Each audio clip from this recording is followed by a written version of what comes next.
Oh, we certainly know that many business deals are done in the office, but quite a few also get done elsewhere, places like the golf course and such.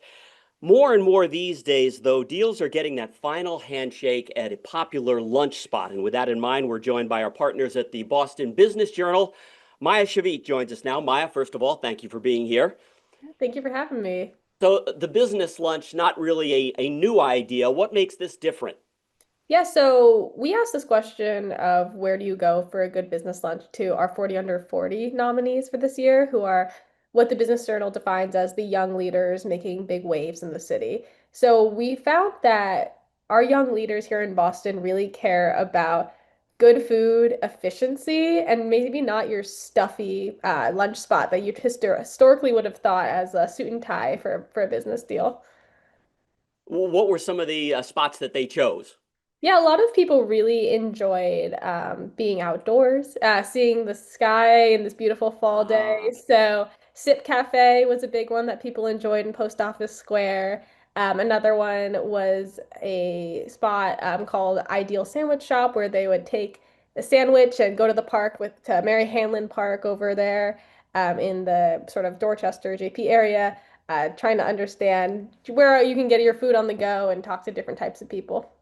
Yeah, so as you pointed out, so these are not kind of stuffy, formal, white folded napkin lunch spots.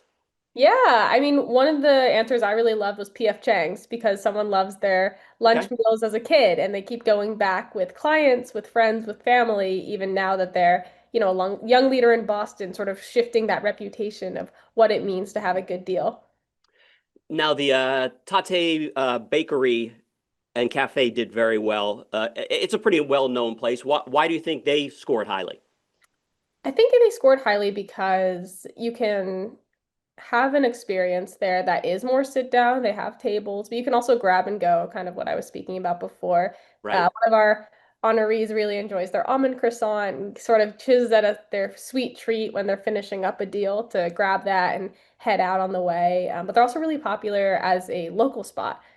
Tate is New England, Massachusetts, born and bred, and is only now expanding to places like New York. In your mind, what makes a great spot for this combination, lunch and the deal?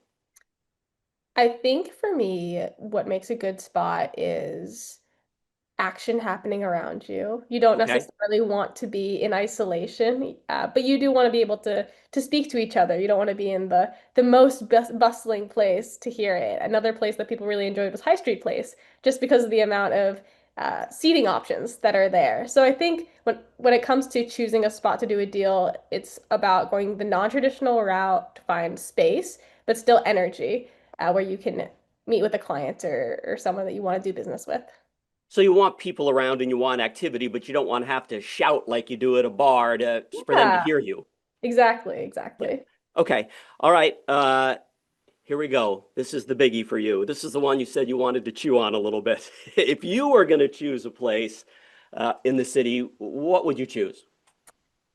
It's a hard question. There's Yes, I so many know. good places to eat around Boston. I think that for me, a really good spot would be Life Alive Cafe. I think it's a good Okay. go-to, and they have some really great options. Whether you want to do that grab and go method, whether you want to do something a little more healthy, or if you want like a full meal to sit down and very comfortable seating, which I think is one of the most important spots when you're meeting someone for lunch.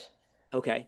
And when these deals get done, are these a handshake and you're laying out the framework for a deal, or is it the hey, we'll sign the papers tomorrow kind of thing?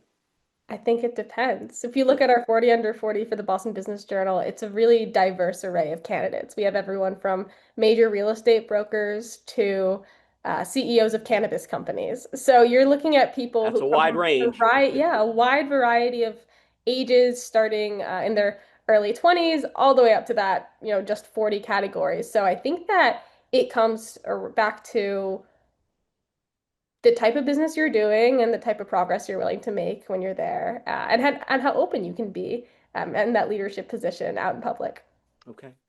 Maya Shavit from the Boston Business Journal. Thanks so much for joining us. Appreciate it. Having me.